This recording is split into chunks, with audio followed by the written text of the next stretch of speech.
Dawn broke slow, pale light spilling across the empty yard. Wind pushed the loose shutters, creak by creak. The rancher sat at his table, coffee cooling bitter in his hand. Then, hoofbeats. Not steady, not right. Fast, uneven, sliding over gravel. He stood before he thought. A horse burst from the ridge road, foam on its flanks. A girl in the saddle, barely holding on. She hit the porch hard. No scream, no name. Just boots striking wood. He crouched, shadow falling over her. Dirt streaked across her face. Dress torn like something had dragged her through brush. Rope burned red around her wrist. She tried once to speak. Breath caught. Then, "I can't keep living like this." A whisper more felt than heard. Her eyes rolled shut.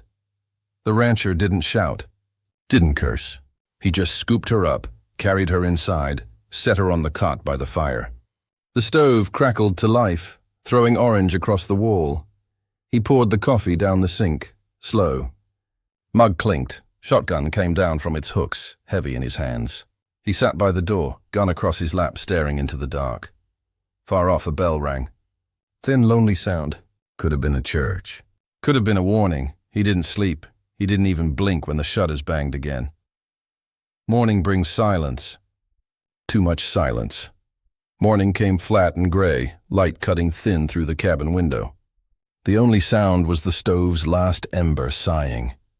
The girl stirred, blinking up at the rafters. She sat up slow, then froze when she saw the shadow by the door, broad shoulders, hat low.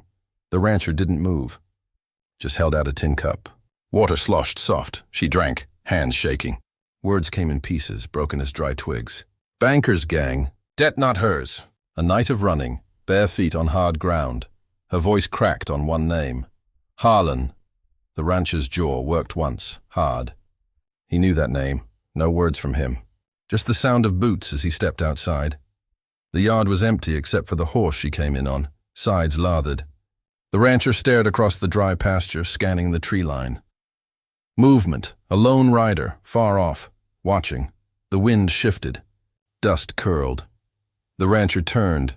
The rider spun his horse and vanished beyond the ridge.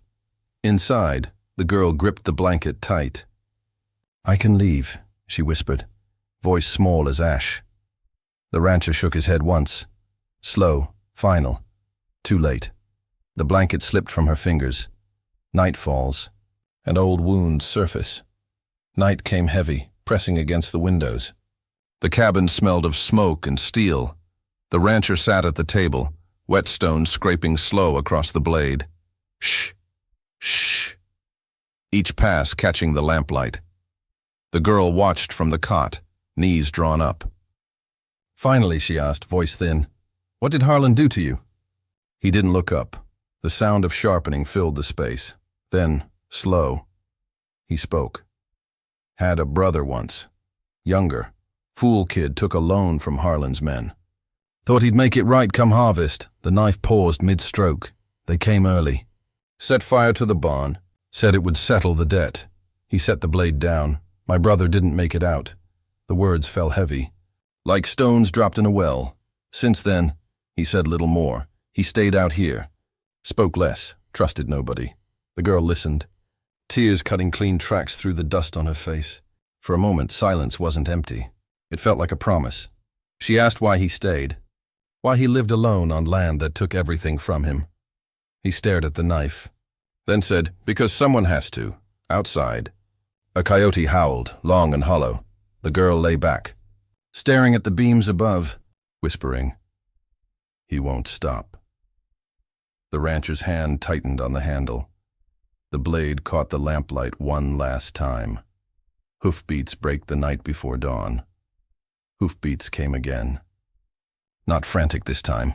Slow, measured, like they wanted to be heard. The rancher stepped out onto the porch, shotgun leveled across his arm. Dust curled around three riders easing up the ridge road. Harlan's foreman rode in front, grin stretched too wide. He sat his saddle like he owned the place. "She's ours," he said, jerking a thumb toward the cabin door. The rancher didn't answer. The riders dismounted, boots thudding against dry earth. One of them chuckled low. The sound carried ugly. The foreman stepped closer, spit dark in the dust. "We'll be back tomorrow," he said. "Harlan wants what's his. You think on that? Or maybe we burn this place too?" Nobody moved. Finally, the foreman swung back into the saddle, slow as a man with time to kill. The others followed when they rode off. Their laughter floated back on the wind. Inside, the girl sat rigid on the cot, shaking so hard the blanket slid from her shoulders. The rancher poured a tin of water, set it down in front of her. He didn't speak. Then he started dragging the table toward the door. Chairs followed. The scrape of wood on wood filled the room. He checked the shotgun, thumb running over the shells. Click, load, click. The girl watched him, wide-eyed. His face stayed stone. Outside, the last hoofbeats faded, leaving only wind against the shutters. Before dawn, the rancher rides for help. Before dawn, the rancher moved quiet as smoke. Saddle leather creaked, stirrup chains whispered. The horse snorted once, then carried him into the gray. When the girl woke, the cabin was empty. Panic flashed hard across her face. She ran to the door, stared at the empty yard. Only the wind moved, hours crawled. Then hoofbeats, steady, sure, rolled in from the ridge. The rancher rode back, another man at his side. Older, rough, with one eye gone and a grin like gravel. No greetings, no wasted words. They went to work. The trapper set iron jaws near the tree line, snapping them shut with a sound like bones breaking. Wire stretched across the corral gate, tight enough to sing when plucked. Lanterns were lined on the windowsills, waiting for night. The girl watched every move, fingers knotted in the blanket. Something shifted in her face. Maybe fear turning into something else. Maybe hope night fell hard. The three of them sat by the fire. The rancher stripped his rifle, oiled each part slow. The girl's voice broke the crackle. "What if they kill you?" The rancher didn't look up. "Then you run." The wind howled outside, rattling the shutters like it carried a warning. The trapper laughed once, low. "Storm's coming," he said. The rancher didn't answer. Darkness gathers, and the riders return. Darkness lay thick as tar. Lanterns hissed, shadows jumping on the cabin walls, then hoofbeats. Many this time, circling, closing. The girl crouched under the table, hands pressed hard over her ears. The trapper knelt by the window, breathing slow. The rancher stood in the doorway, shotgun leveled, every muscle still. Silence. Then the front door shattered. The shotgun roared, fire lighting the frame. A man went down screaming. Gunfire ripped the night open. Bullets chewed the walls. Horses screamed in the yard. The trapper laughed, wild, broken sound, and dropped another rider before a round tore into his shoulder.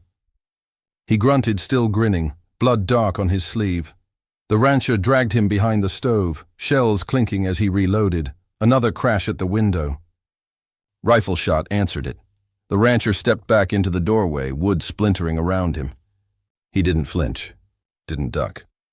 The girl crawled forward, shaking, grabbed the spare rifle. Her hands fumbled but found the stock. She slid it across the floor. The rancher took it, nodded once. Outside, a horse broke free, tearing wire, screaming into the dark. 2 more shots. Then nothing. The yard fell silent except for a single rider galloping away, shouting Harlan's name into the night, promising he'd come back and finish it. Smoke curled in the doorway, drifting like a ghost through the moonlight. The rancher lowered the rifle, chest heaving once. The trapper spat blood, grinned again. No one spoke. Not yet. Dawn breaks over bodies in silence. Morning crept in slow. Bleeding gold across the yard. Bodies lay where they'd fallen, boots still, hats lost in the dust. The air stank of smoke and iron. The trapper leaned against a post, face gray but still grinning through the pain in his shoulder. "Told you it'd be a storm," he rasped. The girl stepped out onto the porch. Bare feet pressed into the cold dust.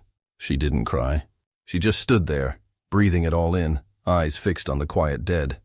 The rancher said nothing, just took up a shovel and began. Earth split under steel, bite after bite. Each grave shallow, lined along the fence like markers on a road. No prayers, no words, only the sound of shovels and the wind sliding past the house. When it was done, the rancher washed the dirt from his hands, poured coffee for both of them. Steam rose in the chill air.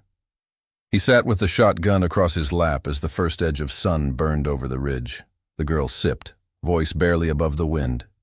"I'm not afraid anymore, for the first time." The rancher almost smiled. The trapper laughed once, then coughed. But the sound carried like a victory. But the ridge road is never quiet for long. Days passed quiet. The wounds of the house were patched. The graves settled flat. At first light, the girl packed a small satchel, slow and careful. She crossed the yard to the gate, boots crunching in the pale dust. She stopped there, one hand on the post, and looked back. The rancher sat on the porch, hat low, shadow cutting his face in half. "You coming with me?" she asked, voice steady now. He didn't answer right away. Just watched the tree line like it might move. Then, "Someone has to stay." She nodded, tears in her eyes, but a small smile found its way through. She swung into the saddle, adjusted the strap on the satchel. Before she rode, she asked, "What if Harlan comes back?" The rancher chambered a shell, slow click echoing in the quiet. "Set the shotgun back across his lap, then I'll be here." She turned her horse toward the ridge road. The sound of hooves faded, leaving only a trail of dust curling behind her. The rancher stayed seated, still as stone. Then he lifted his head, looking straight past the horizon, straight at us. "Who are you in this story?" The wind took the words and carried them.